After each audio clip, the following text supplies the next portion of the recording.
My farm needs the earth, the air, and the water. I get my energy going on LMNT Electrolyte Drink Mix. Clean, good-tasting energy that feeds me like I feed my plants and animals.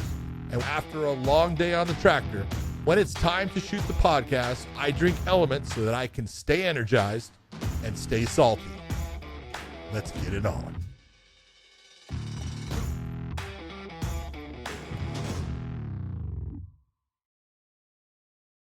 Well, we are now privileged enough to have the man Mike Brown, former world champion with the WEC, one of the greatest MMA coaches, been coaching out of American Top Team now for years, and has just put that on the map. Everyone knew who ATT was, but they never had a UFC champion until you, Mike Brown, showed them how to do it. What's up, my man? How's it going? It's going great. Everything's good. The gym's been rocking and rolling, and things have been going good. That gym is just out of control. You have got more things going on there. You got apartment buildings in there. You got everything, man. We got a busy June coming up. Busy June. So with all your talent there and stuff, like, who were the first ones that you were working with when you first retired and started being the coaches? I mean, Dustin was one of them. Dustin was one of the first. He had just came, and when I started coaching, I had a neck surgery, a cervical fusion in 2012. Mm-hmm. And so I had some time off, but I was still kind of fighting. So I had one more fight in 2013, but I was kind of coaching and fighting at the same time. Mm-hmm. So then I lost my fight. I got knocked out, and I was like, all right, this is time to go. But I was already starting to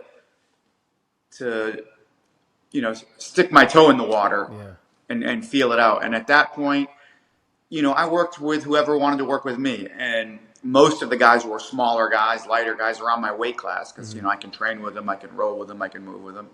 So, Dustin was one of those first early guys. How was that conversation with Dan Lambert about, hey, I want to stick around and be the coach here and do this? And then obviously everyone saw the benefits of having you around. I mean, they knew that I wanted to do it since day one. And I think that they saw my love for the sport. And I think I kind of knew that I was going to be a fit for a few years before I started. I was always super passionate about the sport and really into it, and a student of the game. So I thought it was coming. And I was the guy who worked at the front desk at the gym for years. I've worked at every part of that gym. I've played every role. Were you one of the originals that came over with was it like Jay-Z, Cavalcante, and all? Weren't those? I was with Jay-Z, but I wasn't the first. Like I got there in 2005, mm-hmm. almost 20 years ago. But Conan and his brother. Yeah, there was guys before. Obviously, there was a team there before I was there. I actually fought a couple of guys from the gym that's kind of how I met everybody, and ended up joining the team eventually back in 2005. Is there some truth behind the story that, like, Dan, when all the fighters were there early, he would just line them all up? They'd all get their vitamin B12 shots. They'd all get their stuff. Someone was telling me that they all got like they did, like, basically all the athletes were traded with IV bags, like mineral IV bags and stuff. They did that like once a month or something. I don't remember that. I remember we would get supplements once a month, and it was in Durox. It was like it was really sweet. Yeah, it was like a dessert. I remember these in Durox. Yes, we would get a protein. Like once a month, we would have like a supplement thing that would come in. We would get Durox and then a protein and maybe creatine. They were like one step up from Science. Yeah. You were like, it was just sugar. It was sugar with like multivitamin thrown in. It tasted good though. It tasted good. Yeah, I don't know how well it worked, but we were all taking it. Going back, you had two epic fights against Uriah Faber when you won the WEC championship. just were someone that everyone looked at as a guy that was a grappler, but your stand-up became really a big part of your game and your ability to control the fight where you wanted to be, either standing or you looking for the takedowns and stuff. What do you remember off of those two fights, let's say, because both of them were great fights, but one of them, Uriah broke both of his hands, I think, against you. I think in the fight, he broke both hands and he was trying to throw elbows at you the whole time.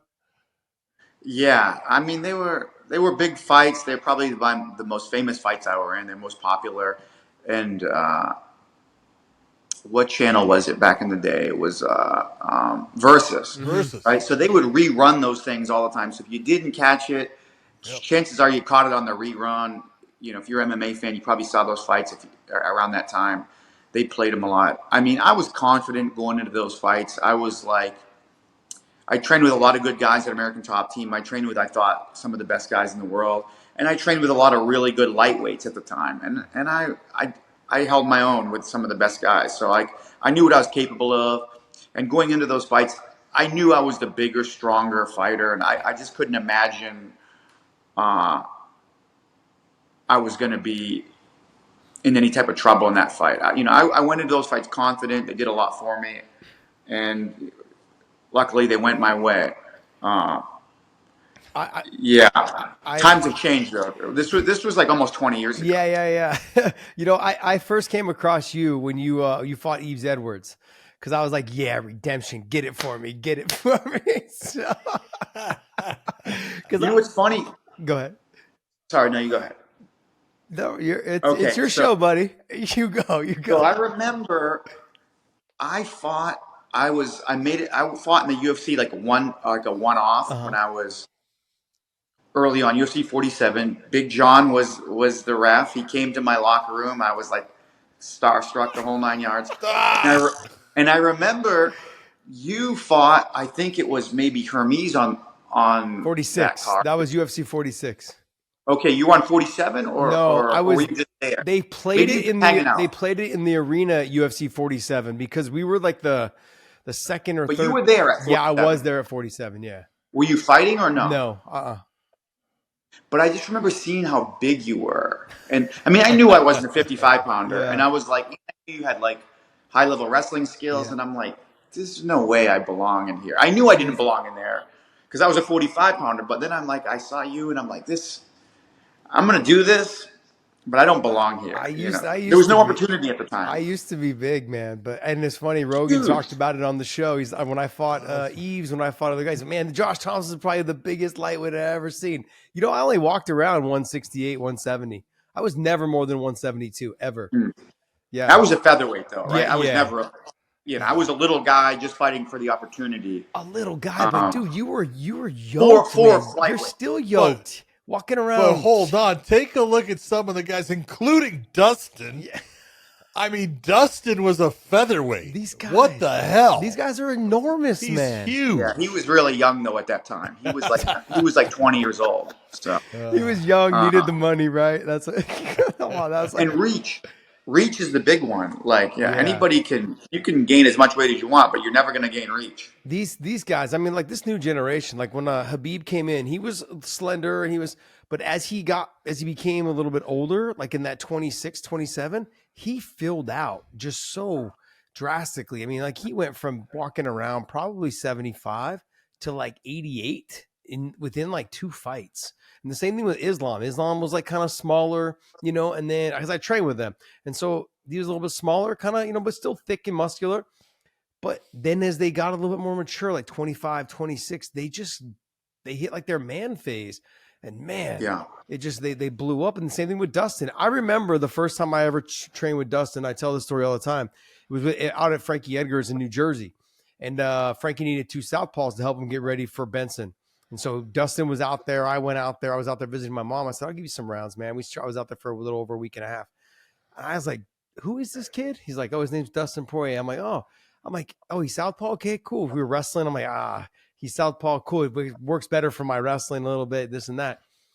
I was like, what weight you fight at? 145. I was like, get the hell out of here. How much do you weigh? He was like 180 something. And I was like, there's just no way. There's no way this kid's making 45. Yep, he made it. He did. He made it. True He's so professional. gifted. He's Yeah. he's a blessed kid, man. And the one thing I love about him, he's never lost who he is. He understands who he is. At least it's from my aspect of what I've come across with What we him. see, yeah. And I know how you are though too. After being around you so much during Bellator, you don't seem like you attach yourself to people that are fair weather and flaky and this. He's a good person, man. I really love like watching him fight. I love the things he says. He is someone that I really admire in the sport. Honestly, a true role model to be in the sport, to be honest. Yeah, I mean, he said this before. He said to me, and it makes a lot of sense. He's like, if I got to fight a couple extra fights to get me to the title, I'll fight them. I want to stay true to myself and true to who I am. I don't want to be some character that I'm not, to try to get a quick shot at a title. And I mean, he did it the hard way. I think when he first fought for the title, it was the second longest UFC build up to it. I think only Bisping had more fights before he fought for a title for him. He was before he fought for his first title, he was the second longest path to that title. Got it. Whatever that means. What do you what do you see in him though that kind of brought you guys together? What about him has made you guys such? Because every time I see him, I see you, and almost every time I see you, I see him. You guys seem Well, I mean, at the time we were the same weight class. You know, when he first joined the gym, we were the same weight class, so you know it made sense. And I was just starting to coach, so that made, and we became good friends too. You know, we just kind of hit it off, and I think we were kind of on the same wavelength on a lot of things, and you know, our brains kind of work the same way in many ways. And obviously, physically he's really gifted, and he's an incredible fighter and a natural born fighter. So I guess you know all those things combined is part of it. But we became good buddies. You know how it is at the gym. You know, these become your close friends, your family. yeah, You know, they end up at your house on Thanksgiving, Christmas. Yeah, of course. Like Easy to make friends. I've housed almost every fighter out of AKA. They've all lived with me at some point in time. Some of them for years on end. So yeah, I understand. You know, but the relationships are built. I mean, John, you owned a gym. You know, you've been engulfed in the gym forever. I mean, they don't just become your friends. I mean, they basically like your family. You know, you invite them over. Literally your family. Yeah, exactly. So yeah. When you look at coaching now compared to when you first started, what is it that you look at? You go, this is what I've learned in that amount of time that has put me where I'm at. Because Mike, you're one of the very best coaches out there. You do a phenomenal job. And I'm not saying that to blow up your head or anything like that. You can watch the way you interact, even, you know, the whole guillotine thing. And I know it got cut off and stuff like that, but it was classic as far as, all right, don't jump the guillotine anymore. Right. And he told you, no, I can get it. I can get it. I can get it. But what is it that you've learned that has made you who you are as a coach now? You know, it's just, you know, bit by bit, piece by piece. The sport's evolved so much in the past 10 years. It's incredible. Yep. It looks nothing like it looked like when I was fighting. My last fight was August 2013. The sport is so different in so many. If you're not playing, if you're not feeling and evolving with the sport, you are passed by fast. So it's very important, you know, that you stay active, you feel it, you know what's going on, you know the details, because this game is evolving all the time. It's a young sport, and I think sometimes it's evolving faster than ever. Sometimes I believe that. I think because guys are training smarter, training a little bit easier, they're trying more things, and it's evolving quicker than ever. One of the things that's happened at ATT is you guys have slowly collected a staff of coaches. You know, you got Steve Moko for wrestling. You got, you know, Mo Lawal, who's just come in there and been fantastic. You got the mainstay in Conan Silveira, who is so much better as a coach now. You watch him, he's so good. And you look at what he, you know, the way he used to coach and yell at people and things in the past, it's like, wow, did he learn how to be a fantastic coach? how do you guys all interact, and how is things, in the gym with you guys? I mean, it's a big team. It's an army. We got a ton of athletes, so we need all these coaches because sometimes we're even spread thin. We have so many athletes. I couldn't tell you how many. I mean, there's some practices where it's like 75 people in the practice. It's that big sometimes, right? So you need, 2 or 3 is not enough. You need 7 Yeah, because you guys got eyeballs. Thiago Alves, you've got Mo, you've got yourself, you got Mako, you've got all these, like, you got top level coaches that are out of that gym. I mean, but do you guys have it set up to where, like, hey, you take, because you're, like Mo, 185 pounder, 205 pounder, you take the heavier guys, you take the lighter guys because you fought in that weight class. Because can you imagine like somebody that's used to fighting in heavyweight trying to teach a little guy, hey, this move, try this move? It's not the same moves. Can't do the same techniques. Right. So we let fighters choose who they want to work with. So fighters kind of gravitate towards different coaches depending on personality, size. A lot of it is like you see that. You do have a lot of that. Like a lot of the heavyweights will work with Coach Mako, and a lot of the smaller guys will work with me or Mako Stamata. But you do have, sometimes it's a personality thing, and for whatever reason you click. I work with a couple heavyweights. I work with Andrei Arlovsky and a few others, but a lot of times it's size, but sometimes it's personality, who you mesh with. True. So there's you got a couple guys out of your gym there with Thiago. You've got sorry, let me go into this again. Reapproach this. There was some talk about, look, if Dustin wins this fight, okay, that he's talking about potentially retiring.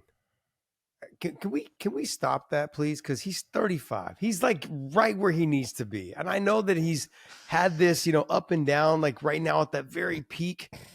But can we stop that? Like, or is this something that he just came out? He is a love-hate sometimes. You know how it is. He is a love-hate. I mean, I've heard him say this before. Okay. And I think that's a day-to-day thing. You never know. But he's accomplished a ton. He's got a ton of money. He's content with what he's done. You don't want to push too long, but I wouldn't be surprised if he fought again after this fight. Win or lose, I wouldn't be surprised if we saw him again. This is how it is. I think he's trying to say he's content with what he's done. Yeah. He's proud of his accomplishments. He should be. Yeah. I mean, his resume is unbelievable. He's really a Hall of Famer and really a special fighter. Who he has competed against, you look at the list, it's incredible. Yeah, I went.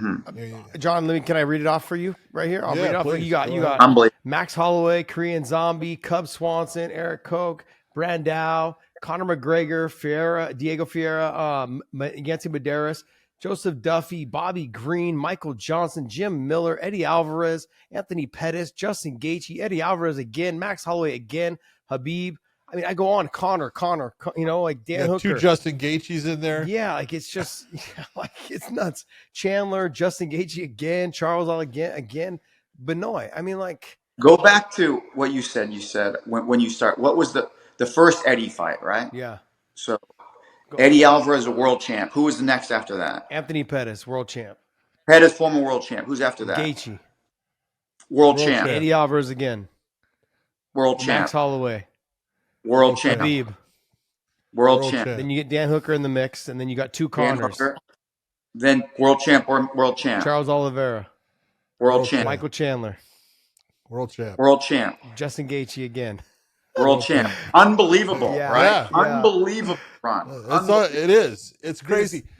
But I look at this fight and tell me if I'm wrong. Yes, this is a fight that people are saying, Dustin's the underdog. But I look at it, he can go into this fight with no pressure. Just go and be who you are, do your thing. Just lay it all out there, because if you're saying this could be your last fight, fine. It's your last fight. you might not have another, run in you to the title or anything like that, but that should be freeing for him to have possibly one of his best fights ever, or best performances ever against Islam. Couldn't agree more. So many people counted him out in the Conor rematch, right? Everyone thought there's no way he's got a chance. He's going to be in trouble. Everybody thought he was in trouble against Saint-Denis. Maybe, he shouldn't be fighting this guy. He's I know someone was telling him don't jump the Gilly. So, yeah. But, he's very capable of beating, obviously, any lightweight on this planet. Oh, yeah. No doubt. Right. Okay. And, I think it's time for him. I think he's seasoned, he's ready, and nothing, like you said. Inside the gym, how many times does he get the Gilly? Come on, tell me. Give me the stats. He's got a lot. Many people have gone to sleep. I've tapped to this guillotine. You should never admit that, Coach. Don't admit it, Coach. He's got a variety. He's got a variety of attacks. Like, it's not one. He's got. So it's like 70% he gets it. 80%? Is it higher, lower? I don't know. I'm not writing numbers down. I'm not an accountant. It's so great. I saw the clip today of just you in the corner going, stop jumping the guillotine. He's like, oh, I'm going to get it. And I'm thinking to myself, man, I remember battles in the corner with my coach about me doing stuff. He's like, stop doing that. Oh, no, I'm going to keep doing it. He killed me in the Hooker fight because Dan Hooker, if you remember, he was down 2 rounds, right? Yeah. He lost the first 2. He lost the first 2. It was a 5-rounder. And then I think in 3, 4, 5, I think he might have jumped the guillotine in probably all those rounds. So if he gets ridden in any of those rounds, it's over. But somehow he would get back to his feet with like 40 seconds to go and then just start clobbering him to steal the round back. But I'm like, oh my God, what's going on here? Just giving you a heart attack. He made it work. He's a man. He is a dog, man, and he doesn't stop. One of the things that I asked Javier, who we talked to before, was, look, Javier was a world champion. You were a world champion in the sport of MMA. You were a great fighter, and you have become just an absolutely incredible coach. I tell people all the time, the hardest thing there is to be that person in the corner as the coach or trainer, because you have really, once they step in the cage, you have no control. What they're going to do, they're going to do. And everything that you game plan for, everything that you practice for can just be thrown out the window within 30 seconds of time. And there's really no getting it back. What would you say is more difficult, being the fighter or being the trainer? I mean, probably the trainer. I mean, obviously they're both very different. Yeah. It's, in some ways, sometimes I feel like you get more, maybe even more nervous sometimes as a coach. Because as a fighter, it's like for me personally, once I was warm and sweaty, like my nerves would go away. Like once you got that good sweat going, the endorphins are going, then all that. But you kind of don't get that as a coach, right? You're not dripping with sweat, to like make the anxiety go away. That's true. So you have that, especially for the big fights. So in some ways, it's coaching is tougher and can cause more anxiety. The evolution, like you and I kind of came up in the early days, and you said the evolution of the sport's obviously changed a lot. I mean, have you ever gone back and watched some of your old fights and been like, damn, like I watched one of my old fights. I was like, what the hell are you doing? You're all over the damn place. Like you're the worst fighter ever. I was watching just how much I bounced around and didn't do shit. I'm like, what are you doing? But I felt like I was doing a lot when I was out there. Do you go back and watch your fights and go, man, like what? Like it's so outdated. It's so outdated. We're not even in the conversation these days. Yeah, so outdated. I mean, I tell guys all the time at the gym, like, I wish I had this so much when I was fighting. Certain techniques. You're teaching stuff, you're working on stuff. And it's like, there's a few things that I do now that, I wish I had this 15 years ago. Yeah. It would be a game changer. Game changer. You find like techniques that work for you really well and little tricks that work but completely different. And that's why you got to stay active and keep getting better. Yeah. The other thing though, too, that comes with the evolution of it all though is there's not guys like Max and Justin and, and Dustin that are around anymore, really. It's guys that fight safe, guys that don't just bite down on their mouthpiece. You'll get a couple guys that have to when they realize they got to, right? But it's now you're seeing guys take the easier, not want to say the easier road, but taking the safe road to try to get the W, try to keep advancing. Are you seeing that more often? And how do you deal with that as if they're your fighter? Well, I mean, I guess it's what you got to go strengths and weaknesses. What's your strengths, what's your weaknesses, what kind of fighter do you want to be? But to have a really clean record, to be undefeated, to try to, you cannot take risks. Yeah. You kind of have to be boring. If you want to be a guy who retires from this sport and be like undefeated, like a Khabib or wait, are you calling Khabib boring? No, he was not. But at times, or yeah, even like GSP or Anderson, Mhm. even in their primes, Jose Aldo, all those greats, all-time greats, had moments that were cautious and a bit boring, right? They weren't, but that's why they went like 10 years without losing. Yeah. Right. If you are Rock'em Sock'em Robots, maybe you're going to win 3 out of 4, 4 out of 5, and maybe that's great and super exciting. But it's hard to win 10 in a row when you're in a slugfest, right? So it depends what type of fight you're. And then that's Gaethje has made it clear that he would rather be exciting, than win every fight. It seems like he's kind of made that very clear. Like if he takes you down, he's going to let you up. Or he has done that in the past. Anyway. No, I understand what you're saying, but do you look at that as a positive though? Because like for myself, like you look back at the fights that were memorable to you, but also too like majority of those fights were memorable to the fans.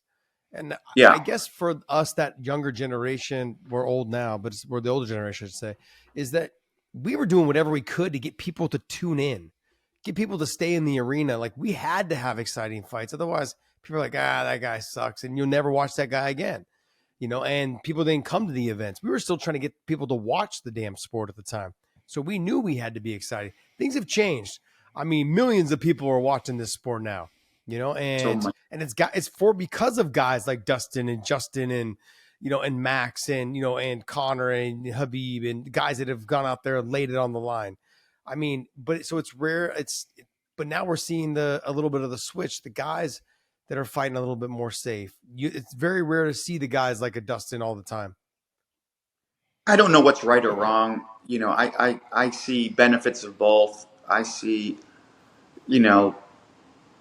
being an exciting fighter is important, but winning is also important. So there's a scale. So, the risk reward, depending on your genetics and your skill level, you're going to have to figure out where you lie on that scale or on that plane.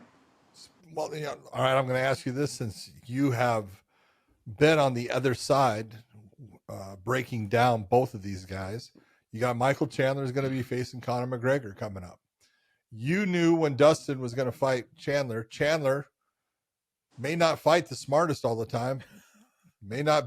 Well, I'm just being honest. He wants to be exciting. Yeah. He wants to be exciting. He wants to do like what Justin Gaethje is, and he's had exciting fights, but he's come out on the losing end of a lot of them now, based upon it. But you've got him going up against Conor. Since you've broken them both down, how do you see that fight playing out? I just think there's so many question marks when it comes to Conor. That's the big X factor is we just really don't know where he's at. If you would say, kind of prime Conor versus kind of prime Chandler, I'm going prime Conor, but sure. We just don't know where he is. We haven't seen him fight forever. He's got a lot of issues. It seems like a lot of personal things going on here. I just don't know how hard he's training. Maybe he's training like a beast. It's just stuff that we don't know. I can tell you, he was at the club last night. I can tell you that. There's a video of him on the dance floor with a drink in his hand. Not looking good. 6 weeks out on the dance floor with a drink. There it is, right there. Look at there it is. You look and you go. I looked at that and I went, "Oh my god!" Unless trying to throw the scent off his training, I think so. But That's not good. That's not good. So, Well, John was that, on that's here thinking that behavior he for was going to champ. beat Chandler, and I'm like, Until I saw that, I go, no. It's like crazy. Not good, right? Not good. No, not good at all. You're looking, you go, hey, you know, it obviously, you know, everybody changes in time, you know, and as you, you know, get older in the sport and have kids and everything changes you from that kind of beast that you were when you were young, where you had only you to take care of and only you. And so, you know, you're selfish with everything that happens, you know, with your career and with, you know, where you're, you know, who you're going to be fighting, where you're going to be fighting, all those things. You know, time changes people, and you cannot maintain that beast. It just doesn't happen. With boatload of money. Yeah, a lot of money. That's tough. what Changes you. what we haven't talked about though is in terms of Dustin and Islam. I mean, like in terms of the camp, how was Dustin's camp? That's one. He sounds like every time the camp was great, but look, how was his camp? That's one. And two is, did you guys take anything away from the Habib fight? And this, is there any similarities that you think between Islam and Habib at all? I mean, the similarities are they're both like, you know, strong, big, strong grapplers, but the way they do it is very different, right? Like they both get the job done in a similar way, but the paths they take to get that job done are very different. The techniques they use are very, very different. Their striking style is very different. So, you know, obviously we don't want to give away too much, but there's things that we really like about the matchup, and you know, and there's things that are a lot different than the Khabib fight. Obviously, they're both amazing fighters, but the way they get the job done is very different, and I like this matchup a lot more. I like the style, how we match up. I like the southpaw. I like, there are many things I like about it. Dustin was probably the only one that I would say was ever really close to finishing Habib, and on jumping the gilly, by the way. Exactly. So Islam has made it pretty clear. Like, and I've grappled and trained with Islam for years. I know how strong he is. I know how good he is. I know how technical he is. And he actually more so excels in the grappling department than Habib does in terms of the jiu-jitsu portion of it all. I mean, have you been pretty stern with your conversation about not jumping the gilly this fight? Well, yeah, well, but it doesn't matter. And has Dustin been very stern in saying, I'm going to go for it? It doesn't matter. But yeah. I mean, doesn't know what to say. Coach Mike that Brown doesn't know what to say. That's not where the fight's won or lost, in my opinion. At this point, that's not where it's won or lost. There are other like key moments where we have to be on guard and have to be sharp, and we you know, we got to be smart in other areas. Obviously, we don't want to give away game plans and stuff, but the fight's not going to be won or lost, right? With him jumping a guillotine. Do you wipe it all away? Look, Dustin fought Charles, and then Islam fought Charles, and the two separate different fights, though, and how they turned out. But then you've got then Islam went to fight Volkanovski twice. Like, do you guys look at like, hey, as of lately, he hasn't really fought. He's been fighting a 45-pounder. Does that take anything away from what he's doing or how he's going to prepare? Do you think? It's styles. I mean, he might be I feel like he's a bit overconfident, which is great. I hope he is. I hope he thinks he's going to walk through Dustin. You know, it's cliche, but styles make fights, and I really like the style matchup for a lot of reasons. Can you give me one or two, like, or just give me one off the top of your head on why you kind of? I don't really want to say too much because it kind of. I don't blame you. It tips our hand. You know, I it get tells it. you what we're looking at, what we're going for. It's telling you about the holes that we see. Well, one of the things that I've noticed with Dustin is not all southpaws do well with another southpaw. They're so used to facing an orthodox fighter that they actually start to have problems facing a southpaw because they're a little bit, you know, just off in the distance and the range and everything. Dustin doesn't have that problem. Dustin fights a southpaw very well. Mm-hmm. He has a great sense of range. He uses that low calf kick beautifully against another southpaw. So you got to feel pretty good going into the stand-up with this fight in saying, my guy's got power. He can definitely hurt his opponent, and he does a great job against another southpaw when it comes to controlling distance and range. Yeah, certainly. We don't have a lot of recent footage of Islam fighting southpaws, so it's tough to tell exactly where he's at. I think I forget the last one he fought, but it's Drew been Dober. And he doesn't have a lot. Yeah. Drew Dober. Yes, yeah. Big puncher, Yep. short puncher, right? Yeah, he hit a lot of trips, got a lot of like inside trip takedowns. Yep. With Dober. But there's not a lot of material to look at, right? So we don't know exactly. Again, more question marks, right? You don't always know the answer, but that just gives us more questions, and those questions will be asked in the fight, and then we'll find out some answers. When Dustin talked about potentially retiring after this is maybe his last one, does he realize that his contract shows that if he does win the title, he gets championship money? Like there's a difference between when I said he's like, yeah, win or lose, this may be my last. I'm like, come on, buddy, if you win this, you got to defend it. You got to get that. You got to get that check. You got to get that bigger check. But he's made some big checks. Oh no, I'm not disagreeing with that. I'm not arguing that point. I'm saying though, we all know the championship money is a little bit more. The pay-per-views get involved, everything. I know he's been part of that, but it's that next level, which I'm sure he's aware of. But it just, he's had 3 fights with Connor. Yeah. He's had championship fights, like he's been interim champ. So it's not like he hasn't had big paydays. But talking about that Connor fight, has that ship sailed? Do you think Connor wins, Dustin wins? Has that ship sailed? I mean, it sounds like it. I don't think he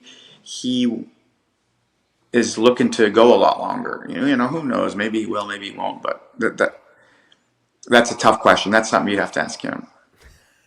You're not giving me much, huh? No, because I'm not in the right place to say. Yeah, I get it. Don't blame me at all. He seems uncertain. Yeah. So, like, how the hell can I know? Yeah. Right. Like, let me ask you this: he doesn't know. I'm never gonna know. when he seems uncertain, as his coach, do you feel like you should just always just let him make that decision and not push him in either direction, not give him anything? Or do you think you should give him some insight into what you see as his coach? Yeah, but I think we got to wait till after the fight. We that's when we know. That's when we'll see the performance, see where we're at, and then check the landscape, and then make a decision. Like, what do you think is best? Of course I give my opinion, but he's his own man. He's going to do what he wants. That. He's got a hot sauce business. Yeah, he's doing his thing. Man. All right, let's get back into the American Top Team. American Top Team you got Amosov and you got Eblin. How are those two guys looking? How are they shaping up? And for the longest time, you and I were on the same page. I believe that Amosov was the best welterweight in the world. Johnny Eblin, I believe, is number one. The best middleweight in the world. If not, he is the best. But I'm saying he's in that top 1 or 2. If anything, but I say for sure, I think he's number 1 right now. But how are those two guys looking? And you guys have another young fighter coming up. I believe Dakota Desheva is out of your guys' camp as well. Yeah. Correct? Yeah. I just saw an interview talking about how she loves how you want to help groom her and make her, kind of the fighter she is, giving her the positivity and all that.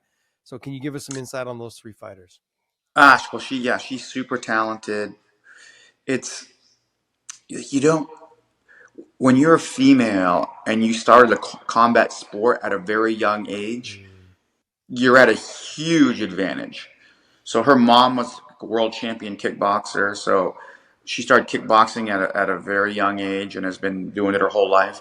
You just don't have many females that have that. So when you treat it like a profession since you're very young, and then also you happen to have good genetics and yada, yada, yada, you're at a different level, and I feel like that's where she's at. She's going to be very successful, very high ceiling, and kind of the sky's the limit for her. She's evolving quick.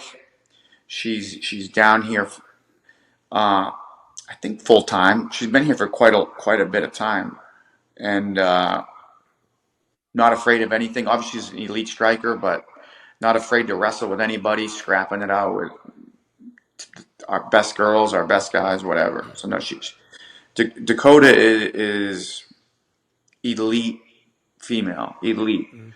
Who's her coach? John Are you her coach or? Conan is her head coach.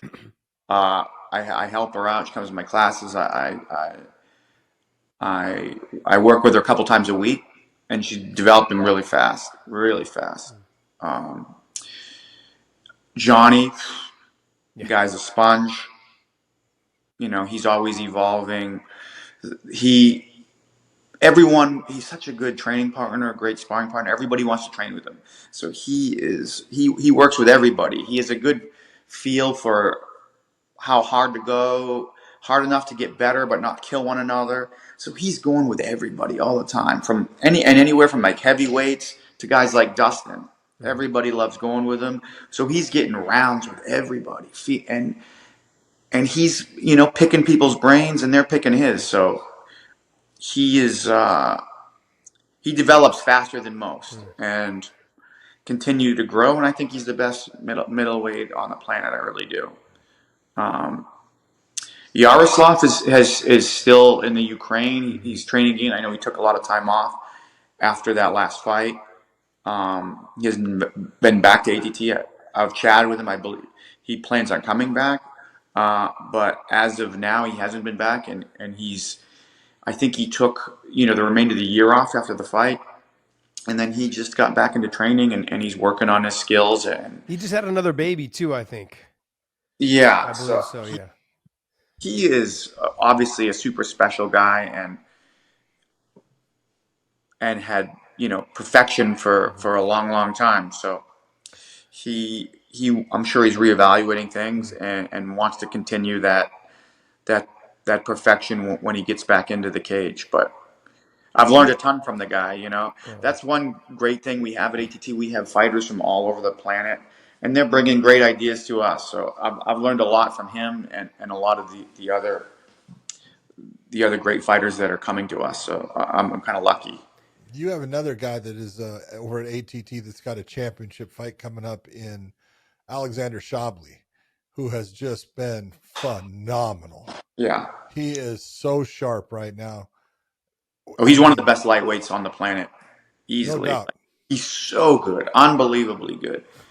And it's crazy how little people really know how good that guy is. Yeah. He can beat anybody on the planet. He's that caliber. But he's quiet, kind of humble, right? Very soft-spoken. Man, he's a sniper in the cage. Super beast. I've seen him go with some of the best guys in the world, and he handled himself very, very well. Unknown story here. I trained with him a couple of times. He came over to American Kickboxing Academy, and I was like, "Who is this kid?" Like I think this was right after I'd beat Nate, or right before I was about to fight Benson. I was getting some work in with him, and this kid pieced me up on the feet. I was like, "This son of a gun! Who is this kid?" And he was young. I would say he was only like 20 years old at the time. I was like, "Man, who is this kid?" I mean, once we got to the grappling aspect, because we just sparred on the feet and, a little bit of wrestling here and there, but man, he was piecing me up on the feet. And then we did the grappling. I was able to get more, have a little bit more success with him, obviously. But man, I've seen the growth in him though, as of lately, and the conversations with him about where he's going. His fight with Usman Nurmagomedov, they're both really good on the feet. Just different styles. How does somebody like Shabley get it done against someone who's good at keeping the range with the kicks and the striking? I mean, I'm a big fan of both guys. I'm a big fan of Usman, and I'm a big fan of Shabley. Shabley's takedown defense is damn good. Yeah, super good now. I don't know what it was like when he was like early 20s, but now he is super hard to take down. Like, I haven't seen anybody take him down in a long time, to be honest. Go in there and show him, coach. Show him how it's done. Let him know. Not going to be me. I'll tell you that, right? Come on, coach. Bigger, better guy. But no, he's really good. But it's and also great conditioning, very efficient. Like, he's got unbelievable vision, right? He sees everything. Like, his counter punching, he's so hard to hit. and then you got the tricky kind of long range game of Usman, who he's got like tricky kicks, and which I really like. He's using like side kicks and question mark kicks, and very unique style. That's a really tough fight. That's a really tough fight for both guys. That's a hard one to predict. I'm a big fan, and I'll be watching, but I couldn't tell you how that's going to go. The two of them, like Dustin and Shabli, are like kind of main training partners, from what I gather. They use they use each other a lot for training. No, Oh, okay. they have in the past. Shabli hasn't been here. Right now, it's been Gamrot. Okay. Mateusz Gamrot is Dustin's main training partner. Makes sense. Because he's also a southpaw. Okay. Good, So, obviously good, fantastic wrestling. Just a stud. unbelievable. Yeah, really good. Yeah. Speaking of Gamrot, what are we looking for him next? What's going on with him? He's just hungry to fight. Like he doesn't have anything booked. He's as hungry as they come. You want to talk about anytime, anywhere? That's your guy. He's that type of guy. He doesn't really care who it is. Not picking fights at all. Literally will fight anybody. And always comes in shape. He's a gamer. I mean, this guy's fought Armin, from Armin Trukian to who was the Benil guy? Dariush. Dariush. Who's the good kickboxer that hurt his knee? Giga Tishkaze. No. Sorry. Rafael Fiziev. Oh, Fiziev. Fiziev. Yeah, he fought Fiziev. Yeah, he's had some. He fights the guys that nobody wants to fight. Right? No problem. Can you tell him to stop so we can make the run at the title? Can we just tell him, like, hey, let's go ahead and just I think he's still going to get there. He'll get there. Still got to get there. He'll get there. All right, buddy. He's getting better. His stand-up's getting. His grappling's always been elite, but I think his striking is much better. It's just believing in it, and these past two camps with Dustin, those two sparring with one another they've sharpened one another to another level, and I think you'll see it next time they fight, both guys. All right, I'm going to leave you with this. Give me a prediction. Give me a prediction how you see this Islam and Dustin fight going. Round 1, round 2, round 5, decision. Do you see them grinding each other out? Only one way to go. I'm telling you right now. First round, guillotine. Damn. 2:38. Boom. 2 minutes 30 seconds. Mark it You down. heard it here, fellas. Oh, shit. 2:38. 2:38. Oh, man. 2:38 of the first round. You're gonna get him. Jumping the gilly. I wonder what the over-under is on the odds on that, jumping the gilly. How many times? They're going to have those prop bets. They got to have them. Yeah, got to. They got to have. How many times he jumps it in the first round, maybe the second round, those type of things. Oh, yeah, it's gonna be on there. Oh, for sure. And look, I'd like to see if DraftKings or whatever is listening to this podcast, what's it going to be? Is it going to be? Does he finish it at 2:38 of the first round? Huh, Coach? Huh? Well, I just might have swayed the numbers. The numbers. The odds are now switching back and forth. Right? Yeah, moving all over the place. Be a Those mess. lines are all over the map. Mike, I got one. My last question for you is this: look, AT has been just incredible as far as a gym, and you guys have put out so many. Who should we be looking at for the future that you look at and go, "Yep, that one right there"? A lot. We have so many great. I think a lot of the athletes they're knocking on the door now. Like finally, Kayla is just made it to the UFC. So I think I was going to ask you, were you not? I swear to God, I was so worried about the weight. I wasn't worried about her fighting. I was so worried about her making 135. Yeah. Me too. And I was worried a little bit with Holly. I know she moves a lot. I'm like, is she going to be hard to get a hold of? I honestly thought Holly was the toughest matchup she could get. It didn't look that way, but going into it, I thought it could be because of her movement. Mm-hmm. But Holly of the past. Right. Yeah. But style-wise, I thought she was a difficult challenge, but it didn't look difficult. I think, at 35, she's a monster. She should have never been really fighting at lightweight. She walked around like 160 pounds, so she was never a 155 pounder, Well, even she though she was competed fighting in that. judo at what, 172? 172. Right, but this was like she 178. was kind of pushed up to that, like Ah. she wasn't cutting weight. It was like Just her walk around weight with the gi on and all that jazz. Like, yeah. you know what I'm saying? But no, I think 35 isn't. It's not easy, but I think it's good for her. Now she's bigger and stronger than everybody. Before she wasn't big and strong. She was probably smaller than a lot of those girls because those girls were cutting. She wasn't cutting. Yeah. Now she's like cutting and big Well, and skilled. but she looked great. Yeah. Yeah, She looked. It didn't look like the cut was a bad cut at all. It looked like she looked good. She looked healthy, and I was amazed because it was the one thing that I was like, oh God, don't tell me you're going to cut. That's going to kill you. It's going Yeah. to take all your energy. I thought the same thing. Nope, wrong again. looked amazing. No, and she's Oh, yeah. a veteran now. She's had like 18 fights now. Yeah. Wow. So now that she's many? she's 17-1. She is a beast. Wow. Like this, she's not losing anytime soon. I did Don't think lie. so. I got one more question. And I know this is the American Top Team thing because I've had this with Kayla and Horiguchi. Who wins? The two of them. Dude, Horiguchi is unbelievably the two good. of them. I cannot. They're No, it's great. we constantly tease. The two of them. We constantly tease him about the fact that Kayla takes him down. Kyoji's like, she never takes me down. never takes She does I not will take me down. say, I'll say, I don't care who you are. You do not want to go upper body with Kayla. Like, I don't care if you wrestled in college. Like, you don't want to go. If you go upper body with her, you can get launched. No. Like, I've seen her throw. She's the only girl I've ever known that can like wrestle with college level wrestlers, like legitimately. Wow. Like, because it takes so much upper body strength. Yeah. Like it doesn't beat everybody, but like she can scrap and wrestle with like good college wrestlers. You go upper body, you're probably gonna get tossed. You better go after her legs. And you got a better shot. But you go upper body, see you later. I mean, I felt it more than once.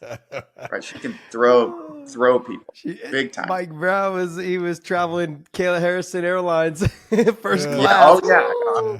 I've been there. I'm not the only one either. Just crash and burn at the end. First class on Harrison Airlines, man. Yes. You don't want to be embarrassed. Stay away from the tie-up. Oh, geez. Stay out of the tie-up. Got it. So much experience. She's just been, and obviously elite experience. Yeah, absolutely. She's a one of a kind. Well, Mike, we want to tell you thank you so much for your time. We appreciate it. Best of luck with you and Dustin in New Jersey. Hope you have a fantastic And we night. got Grant Dawson also on the card. Who do you got? Grant Dawson is also. Grant Dawson's on the card. Okay, awesome. Well, another big fight. good luck in all of that. And you know what? Just keep doing what you're doing because you are absolutely one of the best there is doing it. And thank you so much for everything.